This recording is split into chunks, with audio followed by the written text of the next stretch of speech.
বন্ধু মনে রাখো ভাইয়া, একটা কথা শক্ত কই, রাগ হইও না প্রিয় ছেলে বাপ। এই কপাল পৃথিবীতে উপার্জনের দুনিয়াবি কোনো কাজে লাগে না।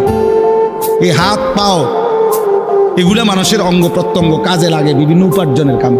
এই কপাল এটা দুনিয়াবি কোনো কামে লাগে না। দেখ কোনো কাজের জন্য ওটা দিয়ে কোনো উপার্জনের কোনো কামে, দুনিয়ার কামাইয়ের কোনো কাজে এই কপালের এটুকু জায়গা ব্যবহার হয় না, এটা লাগে না আর কি। তাই এটা আল্লাহ তাআলা কেন বানাইছেন? খোদার কসম রব্বুল আলামিন এই কপাল শুধুই সেজদার জন্য বানাইছেন, শুধু সেজদার জন্য। এই জন্য যে কপাল সেজদা দেয় না, যে কপালে সেজদা নাই, তুই মানুষও না, মানুষের বাচ্চাও না। ইনসানের কোনো কাতারে সে পড়ে না, সে কোনো মানুষের কাতারে পড়ে না। ইনসানের কোনো কাতারে পড়ে না যার কপালে সেজদা। কারণ কপাল বানানোই হয়েছে। সেজদা কাকে বলে? ওয়াদউল জাবহাতে আলাল আরদ, জমিনের মধ্যে কি রাখা, এই তো কপাল রাখাটারই কি কয়। তার মানে সেজদা কপাল, কপাল বানানোই হয়েছে কিসের জন্য?